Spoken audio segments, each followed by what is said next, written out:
Dear student, in this today lecture of Tom Lab or Tom Practicals Lab laboratory, we will discuss gyroscope and after that we will discuss the wheel balance.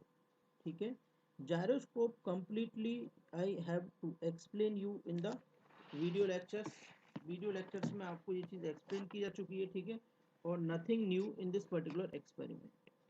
चलिए आगे बढ़ते हैं. Gyroscope होता क्या है? Gyroscope एक particular body है जो किसी पर्टिकुलर फ्री एक्सिस के अबाउट रोटेट करती है इन अदर डायरेक्शंस और एक पर्टिकुलर एक्सटर्नल फोर्स के अंडर. ठीक है, इसमें होता है एक axis of spin. Axis of spin वह एक्सिस होता है जिसके अबाउट बॉडी रोटेट करती है. अब इसमें एक वर्ड आता है प्रिसिजन. तो प्रिसिजन एक सिचुएशन का ओरिएंटेड इफेक्ट होता है. किसी पर्टिकुलर सिचुएशन का एक ओरिएंटेड इफेक्ट होता है जब बॉडी किसी पर्टिकुलर एक्सिस के अबाउट रोटेट कर रही है, ठीक है, और बॉडी पर एक दूसरे एक्सिस के about which is perpendicular to the axis of spin. Spin के परपेंडिकुलर है, उसमें एक कपल लग रहा है, तो उस कपल की वजह से ये प्रिसिशन इफेक्ट आता है. ठीक है, यानी जो प्रिसिशन इफेक्ट होगा, एक्सिस ऑफ प्रिसिशन होगा आपका, ये इन दोनों एक्सिस के परपेंडिकुलर होगा बच्चों, एक्सिस ऑफ स्पिन और एक्सिस ऑफ कपल के. ठीक है, अब यहाँ पर देख लेते हैं जायरोस्कोपिक इफेक्ट होता क्या है. तो टू ए बॉडी और स्पिनिंग अबाउट एन एक्सिस, अगर कोई बॉडी रिवॉल्व कर रही है या स्पिन कर रही है किसी पर्टिकुलर एक्सिस के अबाउट, जैसे कि ये ओ एक्स एक्सिस आपका क्या है, axis of spin. If a couple represented by a vector normal to the axis of spin is applied, अगर एक कपल अपन लगा रहे हैं, ठीक है, इसके इस डायरेक्शन में, ओ वाई डायरेक्शन में, जो इस ओ एक्स के परपेंडिकुलर है, then the body try to process about the third axis. तो बॉडी क्या करेगी, प्रोसेस करना स्टार्ट करेगी about the third axis that is normal to both the previously mentioned axis, जो दोनों एक्सिस ओ एक्स और ओ वाई के क्या हो बच्चों, परपेंडिकुलर हो. Here the couple is mutually perpendicular, यहाँ पर कपल क्या है, म्यूचुअली आपका परपेंडिकुलर है. तो this combined effect is known as precessional और जायरोस्कोपिक इफेक्ट. ये कंबाइंड इफेक्ट आपका क्या कहलाता है बच्चों, प्रिसिशन और जायरोस्कोपिक इफेक्ट कहलाता है.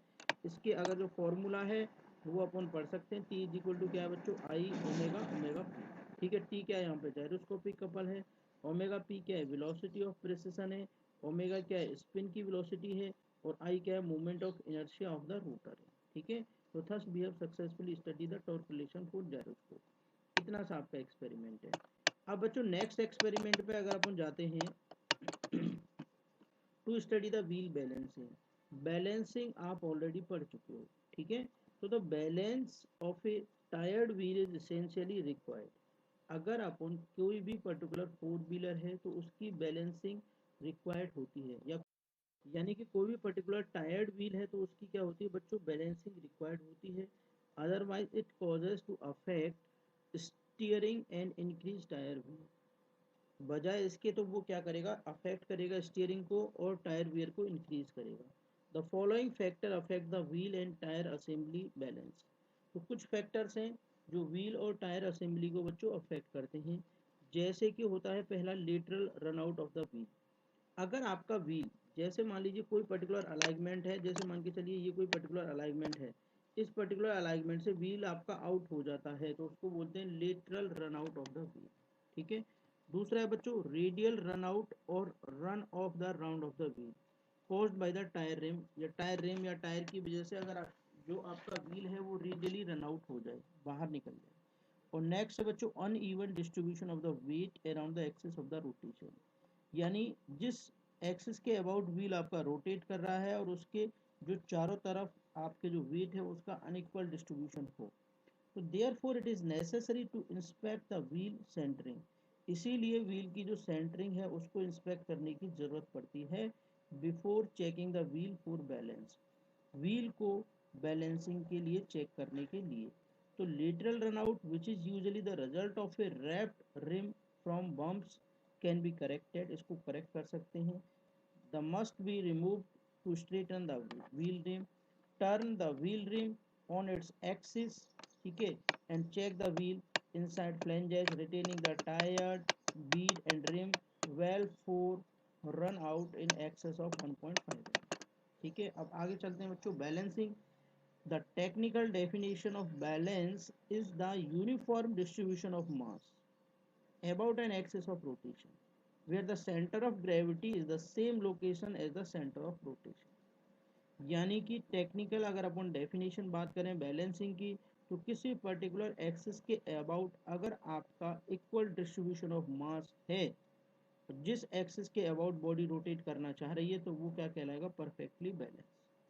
A balanced tire is one where mass of the tire when mounted on its wheel, the car's axle is uniformly distributed around the axis।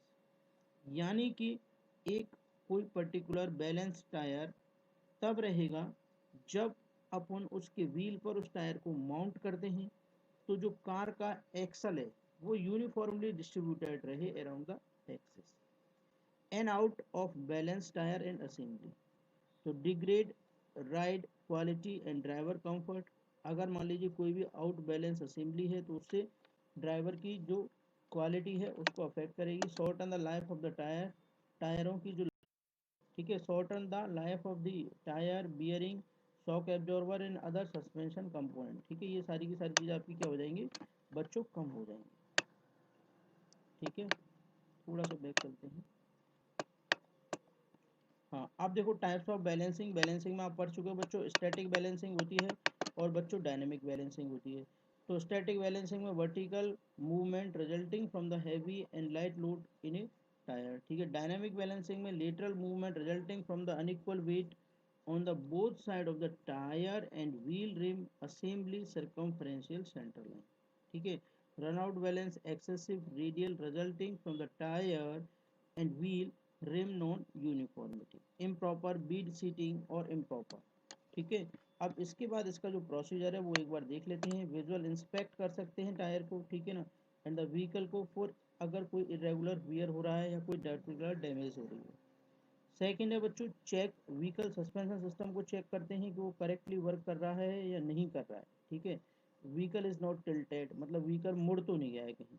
ठीक है, थर्ड में क्या करेंगे, check the proper tyre mounting on the wheel and rim, जो wheel और rim है उस पर जो टायर है आपका प्रॉपरली माउंटेड है या नहीं है। ठीक है, the tyre fitting line should be concentric with the rim flanges, तो रिम की जो फ्लेंज है उसके साथ में ये कॉन्सेंट्रिक होनी चाहिए टायर की फिटिंग लाइन्स। नेक्स्ट सब देखते हैं बच्चों, test drive the vehicle on a smooth road surface. अगर एक स्मूथ रोड सरफेस है तो उस पर टेस्ट ड्राइव लेते हैं व्हीकल्स की और डायग्नोसिस करते हैं। Begin with front axle wheel and tyre condition, और फ्रंट एक्सल है, व्हील है और टायरों की जो कंडीशन है उसको अपन एग्जामिन करते हैं। चेक द व्हील, व्हील को चेक करते हैं। Rim assembly balance, rim assembly balance को चेक करते हैं। एडजस्ट एज रिक्वायर्ड, और उनको एडजस्ट करते हैं जैसा कि रिक्वायर्ड है। If unbalance to balance completely deflect the tyre, unseat the tyre bead and rotate tyre 180 degree on the wheel rim. ठीक है, नेक्स्ट क्या करते हैं बच्चों, रीबैलेंस द टायर, टायर को रीबैलेंस करते हैं, असेंबली को रीबैलेंस करते हैं, फिर दोबारा से टेस्ट ड्राइव लेते हैं। If vibration is not eliminated measure wheel rim assembly for excessive lateral and radial runout, replace as required. ठीक है, अगर वाइब्रेशन एक्सेसिव होते हैं तो उसको रिप्लेस कर देते हैं। रीबैलेंस करते हैं व्हील या रिम को, असेंबली को, टेस्ट ड्राइव व्हीकल, और some tyre balance equipment are also available in the market for check wheel balancing. कई सारे टायर इक्विपमेंट जिसमें टायर को अपन डायरेक्टली बैलेंस कर सकते हैं आज की डेट में, ये मार्केट में अवेलेबल हैं। ठीक है, thus we have successfully study about this. Thank you very much.